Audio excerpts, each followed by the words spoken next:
Hello, friends, and welcome to another edition of the Bleed Los podcast. This podcast is brought to you by our good friends at Foco. Foco.com, Foco, F-O-C-O. They have all the things for fandom that you may want. They've done a phenomenal job with these World Series bobbleheads that they've been dropping for the Dodgers. World Series champions, I should say. For anyone that needs to just be reminded, the Los Angeles Dodgers are the 2020 defending World Series champions. Yeah, get up out of here with that. Anyway, they've been doing a great job with these bobbleheads. They just dropped the Tommy Lasorda one. I just missed it. I'm super bummed about it. But you can keep an eye on those bobbleheads as they're dropping. We've because they've been working with us. They've given us a little bit of the inside scoop, if you will, on what's coming in. So keep an eye on our Twitter handle at DodgersBeat, and you'll see what the fine folks at Foco are working on. But in the meantime, if you click on the link for the description for this podcast, click on that guy. It'll take you to their website. Add whatever you want to your cart, and upon checkout, a discount will be applied for being a listener to this here podcast. Excuse me. So, again, no promo code, none of that jazz. Just click on the link, add whatever you want to your cart, and then upon checkout, the discount will be applied. As always, terms and conditions do apply. Please see their website for more details. Big, huge thanks to Foco for the consideration and for supporting this podcast. And lastly, our good friends at Bleed Los. We talk a lot about merchandise and stuff like that, right? Well, Bleed Los has solid merchandise.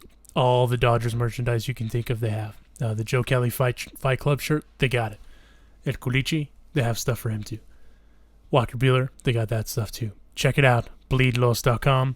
For being a loyal listener to this here podcast, if you use the promo code BleedLosPod, you will save 10% on your purchase at checkout. So terms and conditions do apply to them as well. Please see their website for more details. But bleedlos.com, huge thank you for their consideration. And once again, to you guys, the fans, thank you for listening and subscribing and rating our podcast. It means a lot to us. And please continue to do so. And without further ado, here is another edition of the Bleed Los podcast.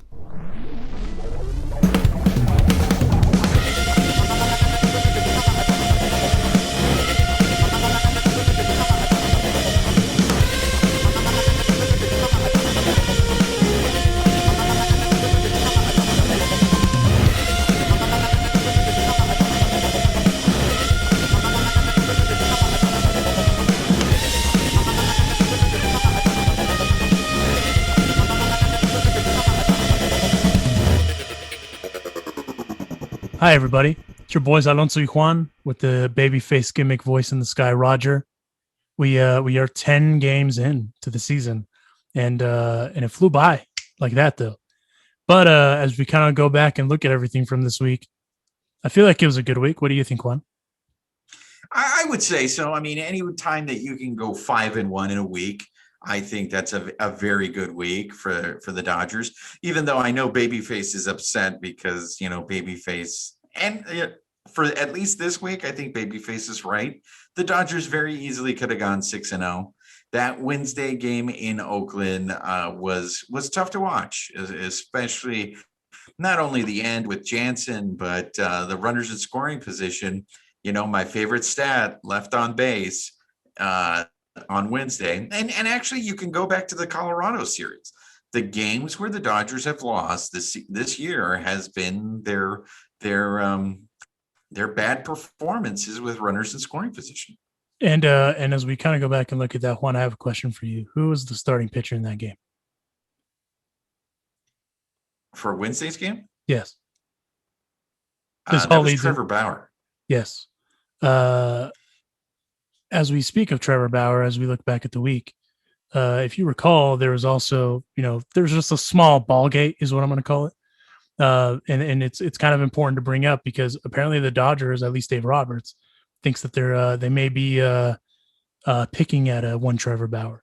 Obviously, Trevor's had from everything we can tell, he's had himself a couple of quality starts, if you will. Nothing aside from Wednesday being the outcome that it was, be that as it may. What say you about that situation as we kind of look back on the week? Well, I mean, we called it. If you go back and you listen to some of our earlier episodes, we said that Trevor Bauer was going to be a marked man. And yes, he put a target on his own back because he's been very critical of the Houston Astros. So, I mean, I felt they were going to go after him. Now, my question to you is, how soon are we going to how soon are we going to get a response? I mean, how soon are we going to know whether they're going to do anything to him? And did you guys see his it wasn't a post conference, but when he addressed the media after they had made that announcement about his balls being investigated, he said a lot of the same things that we said on previous episodes. How do they know? When they look at those balls, how do they know that it's going to be coming from Trevor Bauer, that Trevor Bauer was the one messing with those? Because as we pointed out, the catchers use pine tar, the outfielders use pine tar, the infielders use pine tar. I mean, if there's so many people that are using pine tar on the field and so many people are touching the ball, I don't know how they're going to get back and pin this on Bauer. And if they do pin it on Bauer, and let's say Bauer is the only one that gets busted from this, I do think Dave Roberts is right. Then it does look like Bauer is getting singled out. I will say this. Having the mind of a 12-year-old when you say all those things about balls is incredibly difficult to not laugh. So my apologies. I was waiting for the drop to come in, and that's what she said. But as a mid-30s-year-old man, I did my best to be the better man. We are all adults here. Come on, this is a serious podcast about baseball. Allegedly. I mean, here's the thing. If there's anything that I've learned about MLB, and if anything, the last episode that we dropped with Adrian Gonzalez, he talked about this a little bit. They'll send you a letter, and they'll kind of randomly send it to you. It could be a couple days after, whatever. Could be a month later, like Adrian pointed out in that example. And then from there, they might just quietly fine you because you don't really ever hear about those fines, and that's it. But if I know anything about Trevor Bauer, if he receives any of those letters, if he receives any notifications like that, or if his agent, Rachel Luba, gets that, which they wouldn't, they'll just send it to the player. He would have made it known, right? He would have made it known, hey, this is what happened. This is what came of this, yada, yada, yada. My whole thing on it is regardless, the way that he went about it from the get-go obviously put a target on himself. So as long as he's going out there and doesn't do anything incriminating, should be good. Be that as it may, though, everyone does it. Everyone does it. There's, the more that this has been explored, there's been more blatant examples, if you will, of pitchers doing it, right? And that's just where the issue is, where MLB opened up a can of worms that's going to be difficult to put back in, because umpires are the ones that are making those discretionary calls about, hey, pull that baseball, hey, pull that baseball, get it out of play, give it to the compliance person. So if anything, what we're going to learn is that this is more or less going to be kind of the equivalent to a shit show, because the second that Garrett Cole, if that happens, gets accused of it, second that just another example, just to kind of throw out there, John Gray gets accused, again, the same things are going to be said by those guys, because it's going to be like, what did he do? And the umpires aren't going to say what he did. So that doesn't help the situation, which kind of leads into other issues with this week. I feel like the umpiring has been kind of weird, and by weird, bad. The umpiring has just been terrible for these first 10 days. And I get it. Everyone's getting into the swing of things. And we've talked about it a little bit offline. There was some pretty egregious calls, and one of them was the AJ Pollock catch during Saturday night's game. That was a catch. And I don't know how they got that wrong. So I'm kind of curious from your standpoint, how do you feel about how that, I mean, obviously it didn't affect the outcome of the game, thankfully, but kind of how do you feel about the umpiring kind of up to this point? Because it's not just, that call, there's been other terrible, terrible calls. Well, I mean, I think this is nothing new, right? I mean, earlier in the week, we saw, I know you and I talked about this. There was a video going on Twitter and probably other socials about Angel Hernandez and how terrible his strike zone is, right? And if you had watched Bellino in the Dodgers Oakland series, his strike zone was terrible, and it was for both sides. I don't think technology helps these poor guys at all.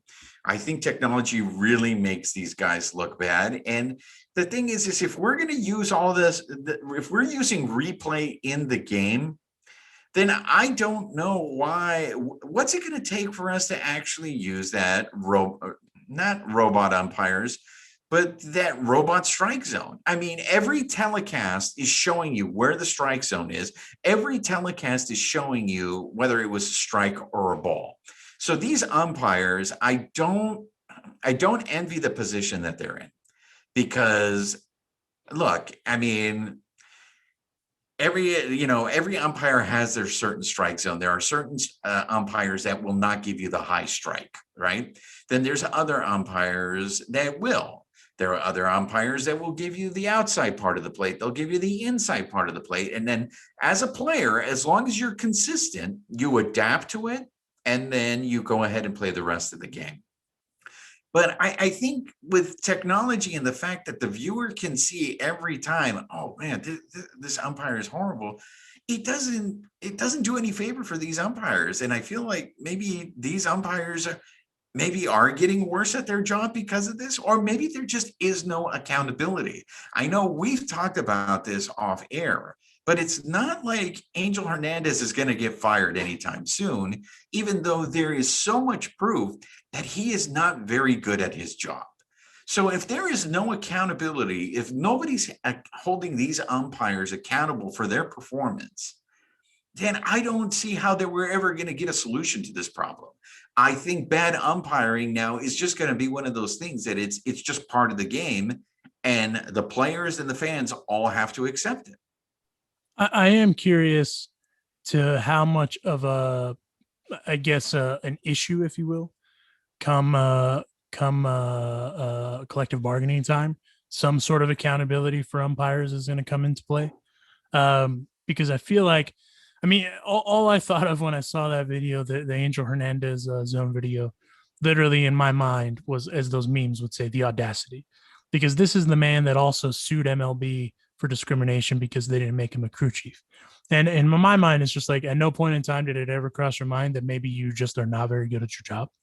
And that's crazy to me that sort of stuff, is happening. But to your point, that shows the lack of accountability at that level, right? And for me, the substandard umpiring, not all umpires, by the way, there's some that are good out there. And typically, if you don't know their names, they're really good. And exactly. that's the, obviously I know some of them just having been around the game. Some of them were in the minors when I was in the game, and they're really good, and you don't know their names. But if you know the Ron Culpas of the world, if you know the Joe West of the world, if you know the Angel Hernandez of the world, there's a reason you know them. It isn't just because they're, it's not because they're a top 10 umpire. There's some baggage there, right? So in my humble opinion, and I would agree with you that there needs to be some level of accountability, because if you are going to nitpick at players for stuff, then why can't umpires be held to the same standard? If these are the best of the best on the player level, then why are we kind of settling, if you will, for umpires that are substandard? I'll never understand that. For me, I am not a fan of the robo call zone, if I'm honest with you. I'm a purist when it comes to that, because I do understand that there's human error, and that's a part of the game, right? But some of these calls that we're talking about, they were 5, 6, 7, 8 inches off of the plate, obvious to a person that that's just watching on TV. So that's where, to me, you kind of have to, even as a player, you just kind of like, what? And I revert back to the if you haven't seen it on Twitter, the Juan Soto meme, where he's given the side eye to Will Smith because he framed a pitch perfectly. Like, for that, that's acceptable. That's acceptable, because that's what the pitcher's supposed to, or the catcher's supposed to do, right? But when you're just blatantly missing calls, just blatantly, that's not what we need. That's not what the game needs. And if anything, I feel like it hurts the game, just because, like you said, there's no accountability. And then here we are. And I'm personally of the thinking as well, if I'm honest with you, that there should be an age limit on umpires, if I'm honest with you. Because some of those umpires, back in the day, they'd umpire until their late, 70s in some cases. And not that there's anything wrong with that. Hey, you want to do that? That's cool. But you've been at this for, in some cases, for some of those guys, 30 plus years. And the game has changed. The game has changed generationally. Now it's more analytics driven, and we talked about that with Adrian even. There's certain things you're not going to see anymore. And these umpires are still, well, my day, that was a strike. It's like, well, a strike should be pretty black and white, just like a catch should be black and white. And that's one of my beefs with the NFL, that a catch is, oh, it involves an athletic move. And that's the thing that I'm afraid of with replay in baseball, that they're going to add things to the rule. You know what I mean? Because that AJ Pollock thing, that was a catch. I don't know how that was ruled not a catch. It blows my mind because the ball never hit the ground. The ball was in his glove. It hit the leather of the glove. And did the glove hit the ground? Absolutely. But last I checked, I didn't know that would take away a catch. You know what I mean? Yeah, no, those are really frustrating. When you can't get a replay call right, then I don't understand why we have replay. Right. But going back to what you were talking about, holding the umpires accountable. Well, before I move on to that, look, if we're going to accept that human error is part of baseball, then I really do think that telecasts need to get rid of that strike zone, that strike zone box. Because, fans on TV are going to watch that, and then all you're going to hear about is the pitcher was getting squeezed and stuff like that. But going back to the umpires being held accountable, it is frustrating that there is no accountability for the umpires, because if you're a major leaguer, it's very easy. It's all based on performance, right? If you're not hitting, if you're not pitching well, if you're not getting outs, guess what? You get sent down to the minor leagues, right? Or you no longer have a job. In my day job, if I keep making mistakes or I keep messing up, guess what? I am not going to have a job. The fact that these umpires can just continue to make horrible mistake after horrible mistake and still have job security, that's got to be really frustrating. Now, I don't know how powerful the umpires union is, in that, I don't know, maybe there's no way that we're going to be able to prevent that after the season's over, based on your review, based on your performance. Guess what? We're sending you down. We're sending you down. And it's just one of those things where I think, for the most part, like you said, there's a lot of umpires. I don't know who their names are. And I agree with you. If you know an umpire's name, that means they've probably made a bad number of calls. So for the most part, I think umpiring is okay. But yes, I agree with you. When it goes to replay and they don't get the call right, there's just no excuse for that. And to answer your question about the umpires union, one thing with that, so they do have umpires that come up and down. They'll go up and down.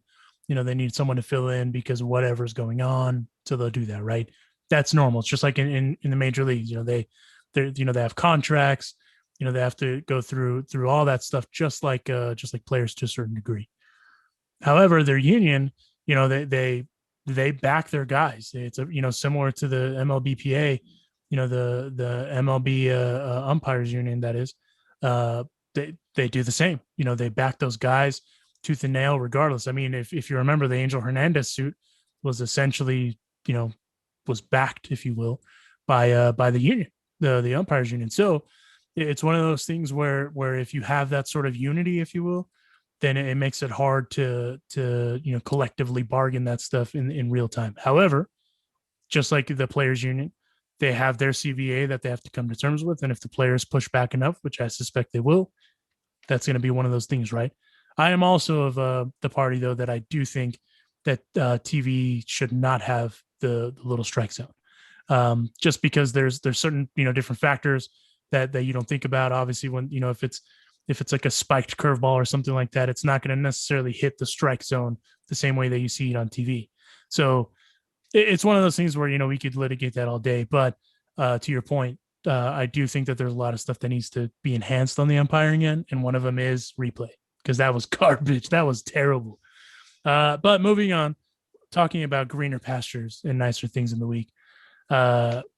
We saw Luke Raley debut this week.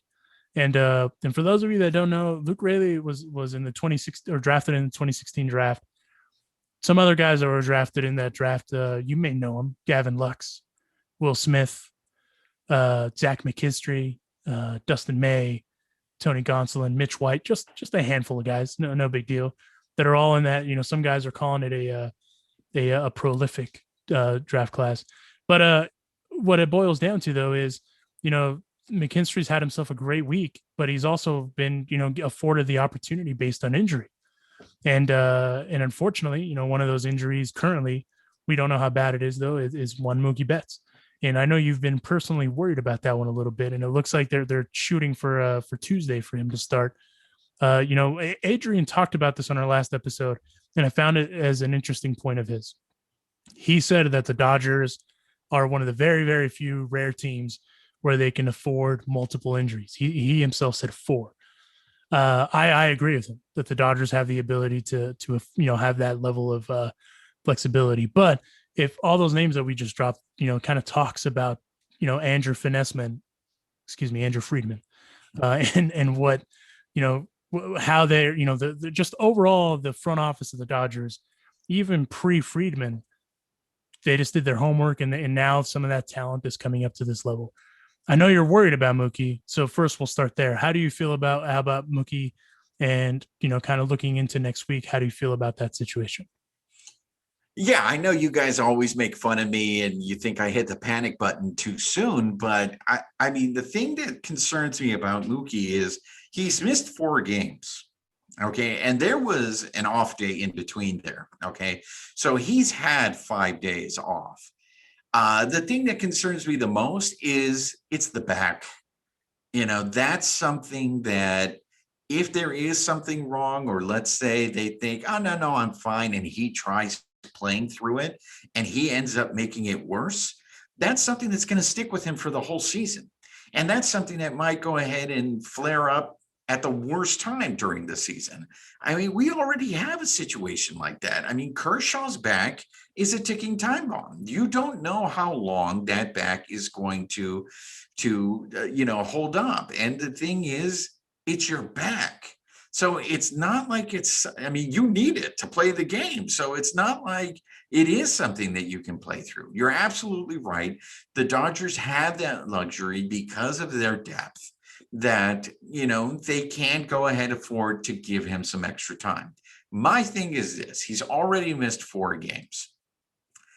Bellinger missed, I don't know, maybe 1 or 2, and they immediately almost put him on the injured list.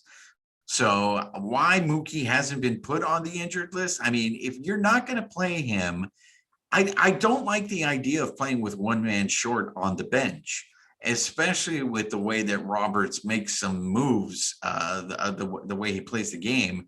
So if you're already committed to, we got to give this guy time, we want to be conservative, we want to take precaution on this, then just put him on the injured list. I mean, that's what it's for, right? So I am concerned because he's missed so much, and also because first it started as he's fine, he'll be there Friday for opening day for the home opener. Well, it turns out he wasn't there. Now Saturday he's not playing, and he didn't play again today. And now we're talking about Tuesday. Now, if he doesn't play on Tuesday, now what happens? Now that's twice that they've said he's going to play and he hasn't played. If he doesn't play by Tuesday, I think you have no other option than to put him on the injured list, call up DJ Peters, and get these guys up there and get them some action, because you don't know how long Bellinger's going to be out. And I mean, I'm sure we're going to get into more depth, but those are my concerns about Mookie, is that this might end up being an injury that could nag him all season, and that's not something I'd like to see. If there's one optimistic thing, I guess, with the Mookie thing, is that it's soreness and stiffness, and not anything more than that. Typically, when you hear that sort of stuff, it may not even require cortisone or stuff like that. So I mean, it's if there's an optimistic side to take, that's the one. The other optimistic side is, I feel like if they thought that it was worse than that, they would have IL'd him already. And so that makes me feel a little better. Another thing that makes me feel better is there's an off day tomorrow being Monday. So they were just giving him all the time to rest. And I agree with you, though. The one guy short thing, that's an issue, right? But I feel like it's early enough in the season that I'd rather this happen now than September. August, because that's when that sort of stuff gets in the way, because as we've seen, with Clayton Kershaw's had that history of back problems, right? And granted, a pitcher needs their back, if not more than a hitter, right? And he was able to weather that storm pretty good. And for me, that's huge. The other thing that makes me feel a little better about Mookie, he's not injury prone, doesn't have a huge history of injuries. So I'm not overly worried. If anything, I feel like the dude that benefited the most from that, though, was Zach McKinstry. Zach McKinstry had himself a week. And, for him to go out there and step in, some big shoes, with Mookie and, to go out there and get some RBIs, get some hits, some big hits, 2 home runs. He's benefiting huge. And Roger, you were the one that picked McKinstry to step up huge. And obviously it made you forget about one Jock and one Kike Hernandez, because those were the guys that were the stopgaps. So I give you the floor, Roger, for a minute. Your boy Zach went out there and was a baseball player this week. Exactly. I mean, that's what Zach McKinstry is. I mean, you look at him, and he's a player. He's a ball player. You just look at him, his entire makeup, he just looks like a ball player. This guy can play the game, and he's showing that. He's filling in, in the outfield. He can play in the infield, and he's up there and he's having productive at bats. He hit one out today. He hit one.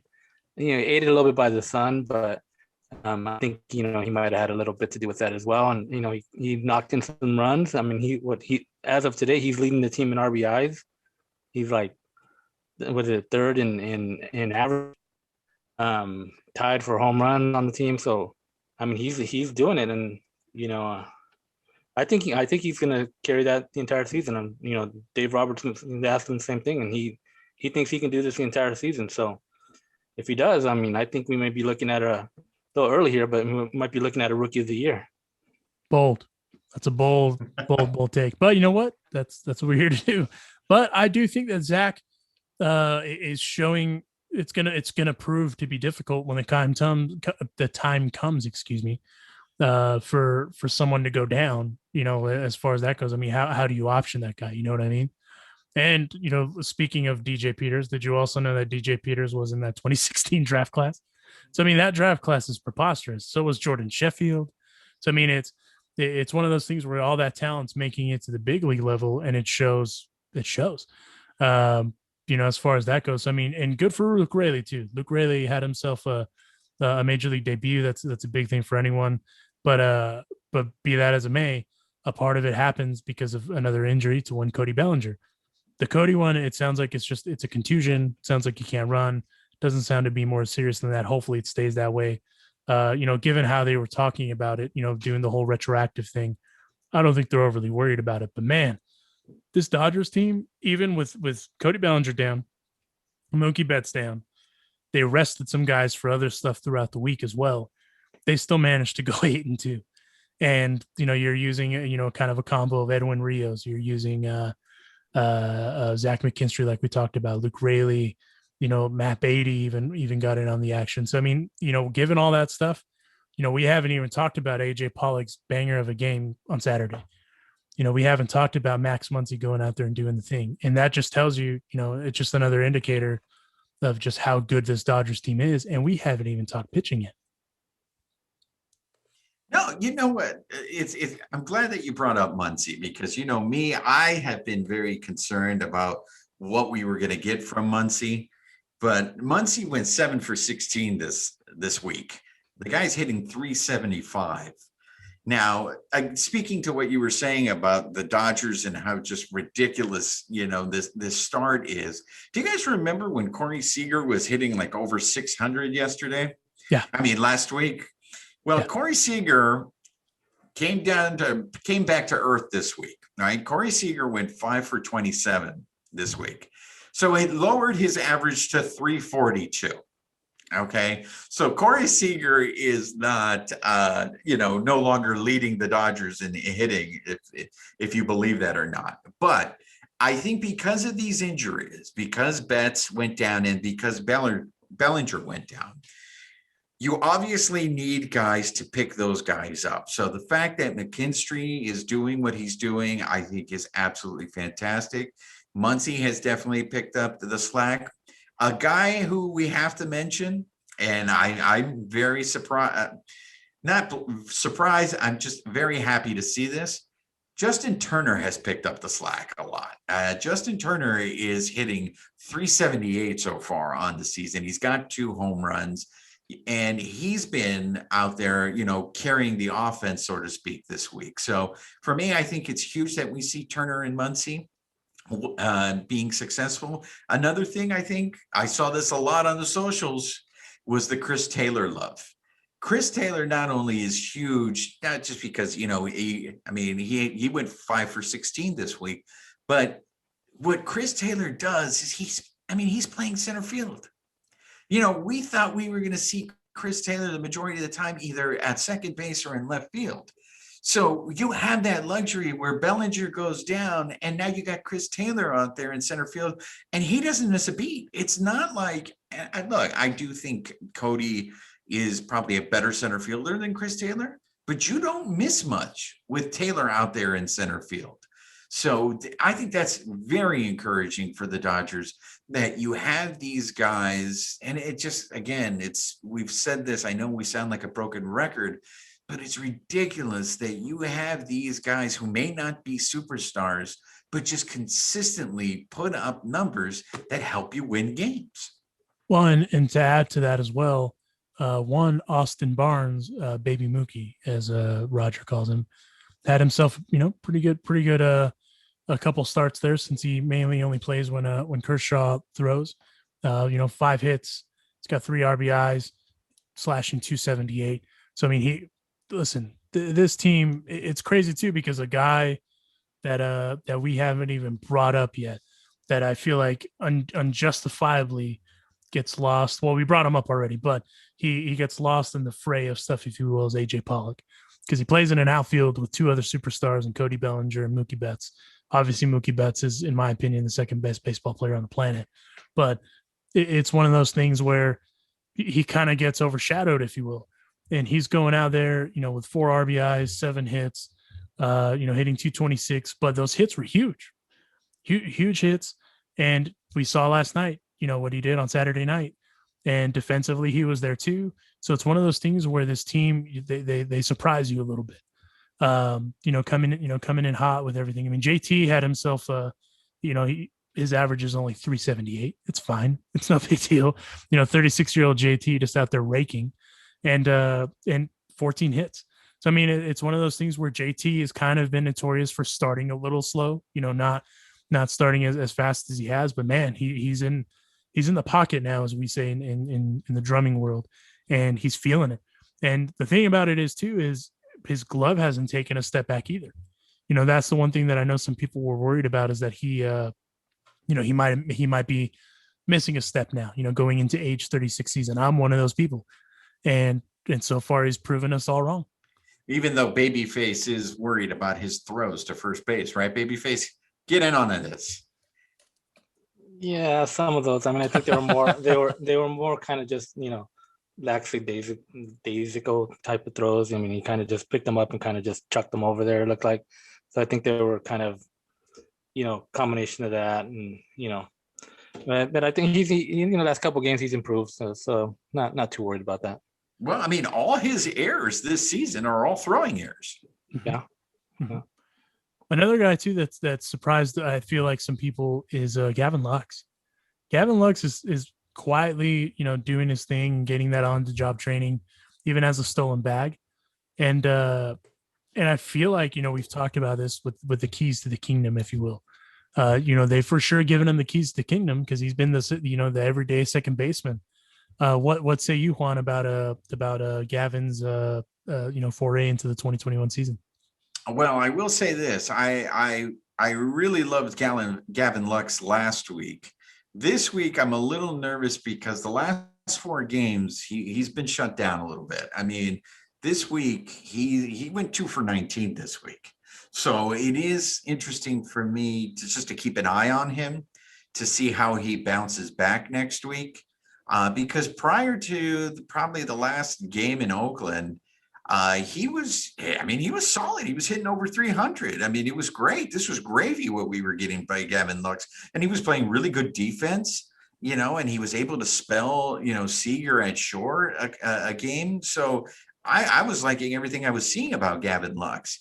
Now, it also probably makes a difference when you face some more quality, better quality pitching. I mean, Joe Ross on Friday for the Nationals was lights out, and I did not expect that from Joe Ross. And then today, Scherzer, I mean, he's Max Scherzer. I mean, you're going to take a caller a lot of the times when Max Scherzer's on the mound. So I will say this about Gavin Lux. I want to see how he bounces back. I mean, this happens to every player during the season. They do hit a little low. There is a patch, a little rough patch. So I am curious to see if he can bounce back. But if Mookie comes back and Bellinger comes back, even if Gavin Lux continues to struggle, with the way McKinstry is playing, I'm okay with that. I'm okay because that means McKinstry can go ahead and play second, and then Chris Taylor can play second. One of the things that I think is going to be something to watch once Mookie and Bellinger come back, McKinstry might have a hard time getting on the field. And if he continues to play well, I mean, that might be a problem because it's like, how do we keep this guy off the field and who do we sit? I mean, I know the Dodgers can get creative. I don't know about you guys, but I was scratching my head when I saw that Edwin Rios was playing right field today. So I was just like, oh, okay, we're gonna do that, huh? Well, I think the reason they're doing that is just to see what they can get out of everyone, because Edwin, obviously, they've tried him at the corner. McKinstry, I feel like they're trying to do like the Kike thing, where they want to see and how many positions they can put him in, and that's a great problem to have. If you can find a guy that can hit, and you just need to find a way to get him into the game, I'm all for it. We talk about the lack of Mac Beatty. We talked about that last week. I find it interesting that he was able to get in on some action this week, of course, but they still really haven't been able to regularly get him in, right? So that's of a concern, especially when you're trying to have a replacement for Jock, a replacement for Kike. Obviously, Zach is one of those guys, right? But who is that second super sub, if you will? And right now, I feel like it's Edwin Rios. So it's one of those things where you're trying to find that balance as far as that goes. But adding to the completeness of this team, Dodgers pitching is starting rotation. We'll start there, no pun intended. That has been fantastic. The Dodgers starters over the last 8 games, they have a 1.61 ERA, and none have allowed more than 3 runs in a game during that stretch. So, obviously that's why they're pulling those baseballs, because they're just the way that they're pitching, it's insane. And Kershaw today, Kershaw threw a gem, 6 innings pitched, 0 earned runs, 0 walks, 6 strikeouts on a pretty efficient 86 pitches for Kershaw. And what's insane about Kershaw too, today was Clayton's 198th start at Dodger Stadium, counting both the regular season and postseason. It was his 48th scoreless start there. That's an insane stat. And it's one of those things where it kind of shows you the legend, if you will, the lore of Kershaw, because we talked about it last week, who we expected to bounce back. And one of those guys was Clayton. And listen, he had himself a hell of a week. Trevor Bauer, all things considered, had himself a hell of a week. Dustin May had himself a hell of a week, all things considered. All these guys did. So based on that, obviously the Dodgers swept, the Nationals, and they went out and they, the way that everything went down with the A's and whatnot. But all things considered, how do you feel about the Dodgers pitching rotation going into, the third week, if you will? Look, I think this is fantastic. We talked about this on our last episode. I subscribe to that Ozzie Guillen theory where the starters need to give me 6 innings. And as long as you give me 6 innings, we're good. And every Dodgers starter up until this point has pitched into the 6th inning. So I think it's fantastic. Clayton Kershaw, talk about bouncing back from that opening day start. He had himself, you're absolutely right. He had himself a hell of a week. He went 7 innings in Oakland on Tuesday, and then he went 6 innings today. He had 14 strikeouts this week with 0 bases on balls. I mean, that to me is just like, yeah, the reports that Clayton Kershaw is done are very premature. I think he still has some baseball in him. And it could be what you had mentioned was that, he was pitching in Coors Field that first start, and it was affecting his breaking pitches, because between the Oakland start and the start today, he looked fantastic. I mean, his ERA off after that opening day start was over 7. His ERA now is 2.89. Now, yes, let me point out, because I'm sure maybe some listeners are saying, who have the Dodgers played? They have played the Rockies. They have played the Oakland Athletics. They have played the Nationals. The Nationals are 1-5. I think Oakland maybe finally won another game. Maybe they have 2 wins on the season, and Colorado is Colorado. They're already 5 games out. So yes, maybe the competition is not up to standards, but this is what championship teams do. They win the games that they're supposed to do. And so far, 3 series into the season, the Dodgers have won every season. Every series. So I think the starting, you can't rave enough. I think for the most part, and it's funny to say this, being that I think there's been about 3 games this season where the Dodgers have scored in double digits. So for me to sit there and say that the starting pitching has been carrying this team, look, they won a game 1-0 on Friday. And if it wasn't for McKinstry today, you were looking at another 1-0 gem today. So yes, they were facing better pitching with Ross and Scherzer, but the Dodgers starting pitching, I mean, we haven't even mentioned Walker Buehler. Walker Buehler, who is a notorious slow starter to the season, has an ERA of 1.50. I mean, he pitched a hell of a game for the home opener. So the Dodgers starting pitching, I mean, the only thing now that you worry about is, can this hold up? Health-wise, can they continue to pitch like this? I mean, Julio, he was a little shaky in that 6th inning on Saturday night, but I mean, they won the game. Like I said, the starters are giving them length. So I think this is a fantastic start for the Dodgers starting pitching, especially looking at how they were towards the end of spring training. So again, another reminder that spring training means nothing. And at this point, I think, I don't know, check me on this, Babyface or Alonso, but I think the starter with probably the highest ERA maybe is Trevor Bauer, because his ERA is over 4. I believe you're correct. Julio Diaz, as we had not even mentioned him yet, I feel like also had himself a hell of a week, aside from that shaky 6th inning you were talking about. He's using that changeup more instead of just relying on the heater.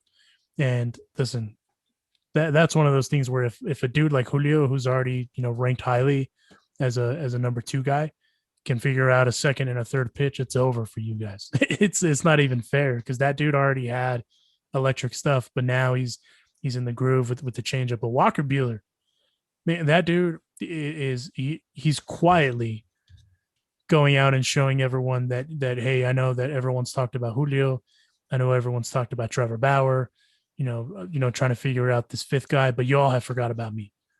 And Walker went out and did that. And to your point, Juan, the run support wasn't necessarily there, but Walker Buehler went out and did the thing. He went out and did the thing, and he's solidifying himself as the number 2 guy as far as the rotation goes.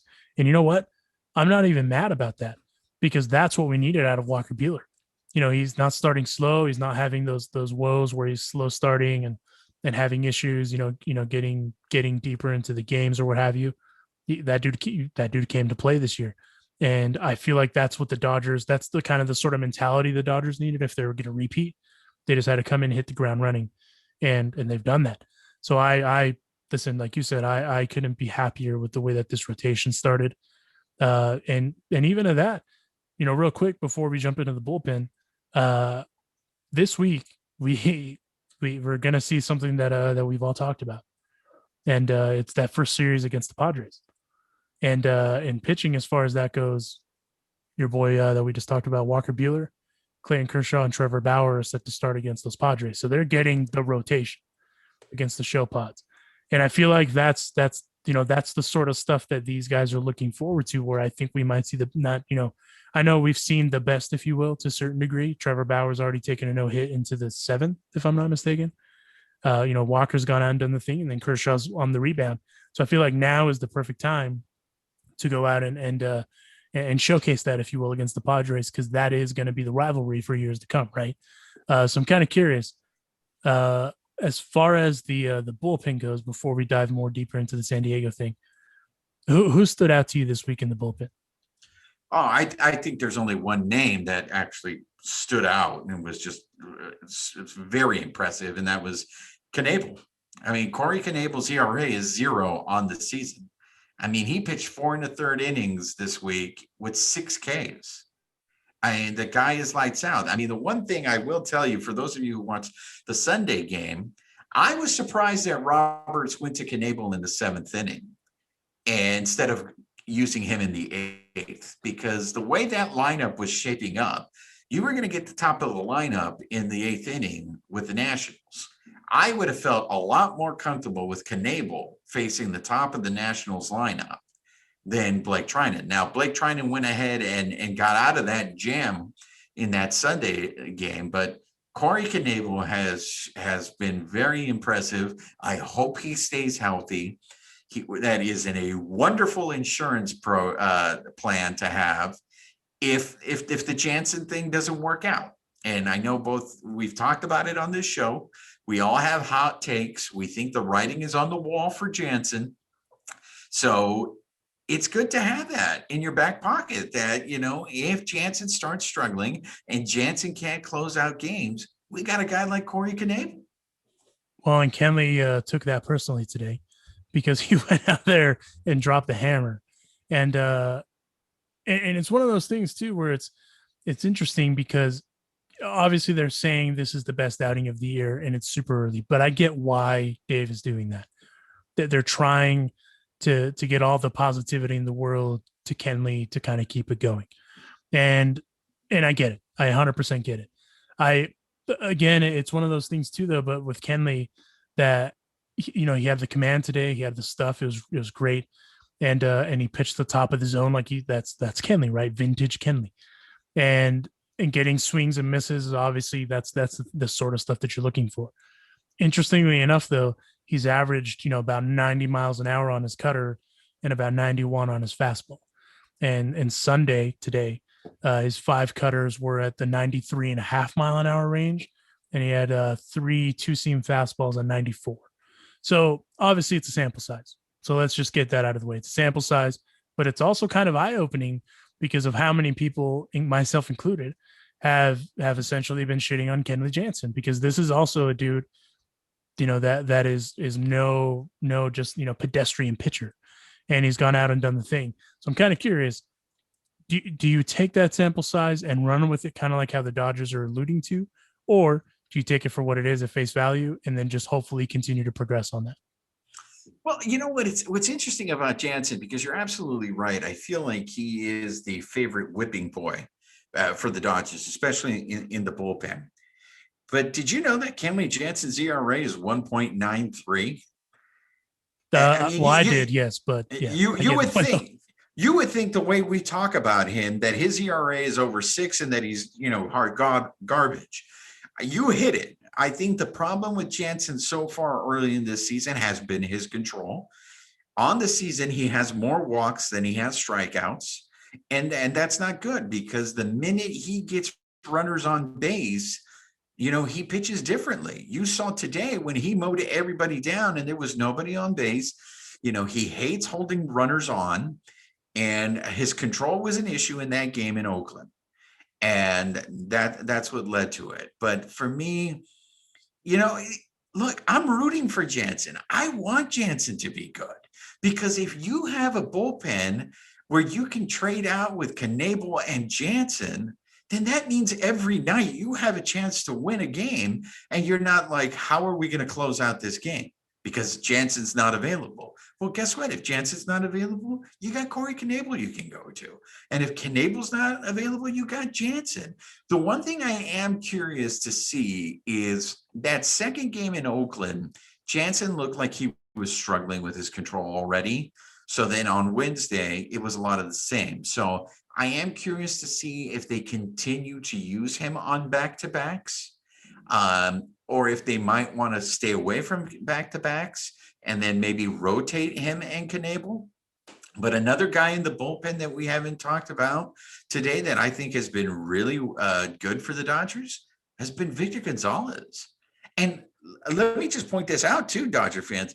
This bullpen still isn't at full strength because we still have Gratterall who hasn't come back yet. Once you add Gratterall to this bullpen, you're going to have Gratterall, Victor Gonzalez, Knebel, Trinan, and Jansen. And I know, Alonso, you said this way from the beginning that this bullpen had a possibility to be one of the best bullpens in the league. I'm just, if these guys can keep up what they're doing, it's going to be a great season for the Dodgers. But the real test, and I know you said we'd get into them later, is that series that's coming up next weekend, because you're going to be facing a team that's off to a good start also this year.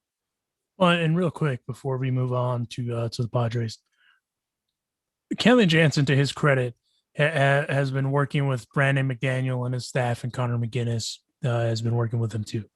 He's been working really hard and all that jazz. And the Dodgers have made a point to bring that out and make it known that that's what's going on. I think they're doing it because, like you said, Kenley's kind of the whipping boy, and I get it. There's expectations because of what he's been. I get it. I 100% get it. But this dude's also human, right? And he's going out there and trying to do the thing, but he's also doing it in real time in front of everyone. So you have to give credit where credit is due. He's going out there and putting in the work, and he's also trying to regain his spot, and that's huge for a guy like him, kind of to get that fire lit under his ass, if you will, the proverbial kick. And I don't think that's a bad thing, because if that continues, then that's scary, because not only do you have Corey Knebel, not only do you have Kenley Jansen, not only do you have Blake Trinan, you can go Victor Gonzalez, you can go Gratterall when he comes back, you can go Morrow when he's healthy, so I mean, it's that just kind of goes back to they in my opinion, why they're one of the more elite bullpens, is they set themselves up to be able to have that depth on the back end. Because obviously, if your starters are going out there and giving you 6 like Kershaw did today, then you just have to worry about that back end, and that's where that's at. But then the other preposterous part of that is you have David Price, who you can use in some of those high leverage situations if a guy goes out in the 5th. You have Tony Gonzalez when healthy. You can have him go out there in the 5th, get you a couple long innings. So, it's one of those things where the Dodgers have set themselves up great with pitching, and I can't complain about that. And I mean, even statistically, Victor Gonzalez's ERA is 3.38 this so far. And here we are nitpicking Kenley. So it's one of those things where it doesn't do us justice, if you will, to see what Kenley's doing, because we're so the expectation's there, right? And it makes it difficult to move, oh, okay, like the eye test, the smell test. Oh, he's going out there and he just threw 94 out of his back pocket. We haven't seen that in a while. So, it's one of those things where it's a testament to the work that he does and the work that he puts in to really get him to where he's at, where, he's keeping us on our toes. I will say that he's keeping us on our toes. And I feel like it's trending in a good way for him to keep us on our toes that way. But as we move ahead, looking ahead. Before you move ahead, I just want to give a quick shout out to a guy who gets a lot of grief on Dodger Social. Jimmy Nelson had a nice little bounce back yesterday in a very sticky situation there that he was able to get the Dodgers out of. So I hope that's the beginning of something good for Jimmy Nelson, because that's just another weapon that the Dodgers can use in the bullpen. No lies detected. I mean, listen, no matter how we look at it, the Dodgers have such a nice cushion of I guess, comfort going into the later innings that it's not even fair, because you have Jimmy Nelson, you have Kenley, you have Knebel, you have Trinan, you have Victor Gonzalez. I mean, what do you do with that? You know what I mean? So it's just not fair, to that. But, and to the Dodgers' credit as well, they've only in the 10 games, the Dodgers only twice have used relief pitchers on back-to-back days, including Jansen on Tuesday and Wednesday. And then the other case was Victor Gonzalez. So it's one of those things where they have that flexibility where they can make it work. I mean, Corey Knebel has retired 13 of 14 batters this season. What the hell? I mean, and that's a dude that essentially, was on the chopping block, and the Dodgers, people were even like, why did the Dodgers trade for him? Well, anyone that knows how the Dodgers operate, there was a reason they traded for him. And I mean, obviously there's a reason, and then there it is. And just to give you one more preposterous Kershaw stat as we move ahead, with the win today on Sunday, Kershaw's career record improved to 177 and 77. Only 8 pitchers in the divisional era, so 1969 to now, have at least 100 more wins than losses. I'm curious to see if you can name those 8 pitchers. Oh, wow. I'm probably just going to go with Hall of Famers. Then I'm going to go Greg Maddux, Tom Glavine, Tom Seaver. Geez, why did I just go blank there? Randy Johnson. So yeah, the easiest way is just to go with Hall of Famers then, huh? So I got 3. I need 5 more, huh? Yeah. Jeez. 2 of these, I don't think you're going to get. Okay. Is Smoltz on there? He's not. Okay. Okay. Here's in the interest of time, just give me the rest of it. So I was going to say Pedro Martinez, Roger Clemens, Randy Johnson, yes. Jim Palmer, Mike Mussina, Andy Pettitte, Greg Maddux, Tom Glavine. Wow. That ain't right. But that's how good Kershaw is, though. I mean, it is what it is. But as we look ahead to the week, we talked about it a second ago. The Dodgers have 2 series coming up this week. They have an off day Monday. They have a series with the Colorado Rockies, as Trevor Bauer and Dustin May will be going on Tuesday and Wednesday. And then Julio, I'm sorry, I read that wrong, I believe. Yeah, I did. No, you had it right. No, Bauer's going on Tuesday and May's going on Wednesday. On Wednesday, yes. And then that would mean that Walker Buehler. No, that's not true. Actually, I'm reading something wrong here because Julio Diaz is missing in there somewhere. Now, I think Urias is probably scheduled to open the Padres series, unless they're going to skip Buehler for Thursday. But then, who are they going to have pitch on Thursday? So let me just double check this because I feel like the internet's lying to me. Hold on one second. Buehler pitched on Friday, so right now he is lined up to pitch on Thursday. Yes. So that would mean that you would have Urias opening that San Diego series. So you're going to have Urias, Kershaw, and Bauer. It's Bauer, May, Urias for Colorado. There we go. Yeah, I knew that I was missing something. There is 3 games. So so Urias is pitching on short rest He's going on Thursday. Yeah. Okay. I believe that's regular rest. Yeah, it is regular rest. Yeah. So the way it's stacking up. So they're giving Buehler an extra day. Yes, they're giving Buehler an extra day. So it'd be Antonio I can never say his name. Sentinazella and Trevor Bauer on Tuesday. John Gray and Dustin May. That should actually be a great pitching matchup, by the way. If you don't know anything about John Gray, my man can throw. That's going to be a great game. I find that really interesting that they have manipulated that pitching staff. So Buehler, Kershaw, and Bauer. So the top 3 are going to go in that series. If San Diego ends up winning that series next weekend, what do you think that does to the Dodgers psyche? We lost the series with our top 3 going. Well, and then the other interesting thing about that is Bellinger might be returning in that series too. So and Tatis, yeah. And that was the next point is if it's a full strength San Diego Padres and a full strength Dodgers team, if I'm honest with you, I'm expecting those, 19 matchups, 22, something like that. Yeah. I'm for the most part expecting them to go, 11 and 11, 13 and 3, like it's going to be even. And the reason that I say that is that's what those 2 teams are capable of. Right now the second best record in baseball belongs to who? San Diego Padres. So, but wouldn't you want to limit the number of times that they see your guys? No, because you're not going to play them in the World Series, but you could play them in the NLCS. You could, but in the postseason, it's totally different. At the same time, I mean that's the thing you have to remember is if you're going to have situations that are going to come about where, let's say, just for argument's sake, there is those rare cases where a team doesn't see a reliever in entirety of a series, even if they're in a division, right? Mhm. So you and even of that, the Dodgers aren't gonna, what's the word I'm looking for? They're not going to throw the entire kitchen sink, because a lot of people think always, oh well, we have this team figured out. We have this team figured out. And I mean, no matter what, you play your divisional rivals however many times a year, right?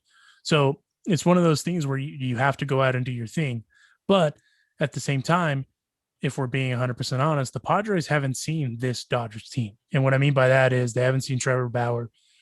In my opinion, they haven't seen this Julio Diaz. And they also haven't seen this Dustin May. So it's one of those things where that's where those, you kind of have those aces in your pockets, if you will. And then, you throw into the mix where with teams that are that good evenly, it's just one of those things where you just have to go out and play and let the game do its thing. And I think what's going to be a huge factor in that series is the Dodgers leaving runners on base. Yeah. That's going to be a huge factor going into it, because I think if there's any time, to turn the corner on that, it's going to be in that series, because as we saw with the Colorado Rockies series, when they started in Colorado, even the Trevor Bauer game, they were winning 10-0. And then they came back and turned it around. That's one of those Coors games where they can just in a heartbeat turn that stuff around, right? Now they're coming to LA, where it's a totally different dynamic. So it's one of those things where, yeah, you may see that team a bunch, but the dynamics are going to be different when they go to your place or you go to their place. So I think what's going to be interesting is that this first series is in San Diego. And I also find it interesting, like you said. Wait, no, isn't it going to be at Dodger Stadium? No, they're playing at San Diego. Oh. Yeah, this one's at San Diego. And then the other interesting thing, to your point, they worked it out where they get the top of their rotation, and it's one of those things where they're getting their horses. And then I think the other main thing is going to be is Kenley. I think Kenley has an opportunity to make impacts in both of these series, to not only just set aside the woes, if you will, but to just be like, okay, I'm good right now. But I think the dude that also needs to have a huge week is Trevor Bauer. I think Trevor Bauer, he's getting 2 series starts, obviously, like you said, to your point. He's got a four and some change ERA. It's not like he's pitched terribly, though. It's not like he's had these, I think the stats lie to you, if you will. Oh, go ahead. No, I think right now the only problem for Trevor Bauer this season has been the 7th inning. Yeah, because for 6 innings he's been lights out. So I mean, for me, what I'm eager about that series is the Dodgers have not lost a series so far this year. The Padres have, and they lost the series to the Giants. And the Giants are 6-3 right now. So I don't know if that's an indicator that the Giants are actually going to be somebody to contend with this year. But if the Padres end up losing to the Dodgers if they lose the series next weekend, then, that's going to be 2 series that they've lost to good teams. So it might say more about the Padres than it actually says about the Dodgers. No, and I concur with that. I concur with that. I think, though, going into this, we talked about it a little bit. I think, we talked about it last week, that someone needed to have the rebound. And I think the Dodgers are firing on all the cylinders. It's just a matter of refining that early season stuff and obviously getting over those injury woes. But then again, the Dodgers can also afford a couple of injuries, maybe even as many as a few, right? So I'm not overly worried on that end, but I do think the Padres series is their first big test. And fans for sure have that series circled, right? As far as the Dodgers as a team go, they may just be looking at it like, hey, these dudes are good on the other side, and we're just going to go out and continue to work on what we need to work on. And I hope that's the case, if I'm honest with you. Because at the end of the day, I think the Rockies series is going to be sweet. And I think the Padres series, I think it'll be 2-1. And really the only issue that I foresee is probably a Trevor Bauer 7th inning situation that they run into. But outside of that, unless they run into the leaving runners on base situation still, I still think that the Dodgers have their card. I mean, I agree with you. I think the Dodgers win the series. I am curious to see if there is going to be a shorter leash on Bauer in his next outing. He did go over 100 pitches in his last start in Oakland. So I think he's the first Dodger starter to actually go over 100 pitches. So I am curious to see if they're going to continue to stretch him out. And I'm curious to see if this seventh inning ends up becoming a storyline like it once was for Kershaw. Remember, there was this Kershaw had a seventh inning storyline with him. So I am eager to see how Bauer pitches, and I hope that these plays. I really hope he plays next week, because I don't want any excuses from Padre fan. I want the team to full strength, and I think it would be good. I think the Dodgers need the motivation. I think that's the reason why I find it so impressive that so far they have taken care of business. They've won every series they've been in. I think they cannot afford to have a letdown. They cannot afford to sit there and think, okay, we're good, So I predict that the Dodgers will win 2 out of 3 next weekend also. And as we begin to wrap this up here, Roger, I already know the answer to this, but I just want to hear it from you. What is your prediction for those 2 series this upcoming week? 3-3, right? Three games. Yeah, 3-3. 6-0. See, I could have said that for you, but I just wanted you to be on the record, so that way when the disappointment overcomes you because they lost one of those 6 games, then we know it isn't a lie. 6-0, and I'll take 5-1. But you'll take that? He'll settle for that. Yeah. I'm surprised he didn't say that the Dodgers would win 4 out of 3 versus the Padres next weekend. Yeah, that's true. Yeah, they went 7-0. Where's the 7th game? They played 4 against the Padres. One last note on Trevor Bauer, by the way. Through 2 starts this season, Bauer has just allowed 1 hit to opposing hitters in the first 6 innings of games. But that 7th inning that we just talked about, Bauer has given up 3 homers, and opponents have a .625 average against him. So that 7th inning woe is it's hopefully it's not a trend, right? Because all things considered, he's 1-0 with the 4.15 ERA and 20 strikeouts. That's not a terrible line, because Kershaw has 16 strikeouts, Dustin May has 8, Julio has 9. I can't see the Walker one here right now. I apologize, but I believe he's in the same range, the 8 or 9. So 20 strikeouts to start a season isn't a bad thing to have. In comparison, Max Scherzer has 14. So, it's one of those things where hopefully he can get over those woes. But on that note, we will see you next week. Again, programming note, we are dropping these on Monday. So if you expected to hear this on Thursday, psych, that was just a special one because it was Adrian Gonzalez. And if you haven't listened to that, please check that one out. It was a special drop for opening day at the Ravine. But we will catch you next week. It's your boys Alonso y Juan here on the Bleed Los podcast. We will see you next week.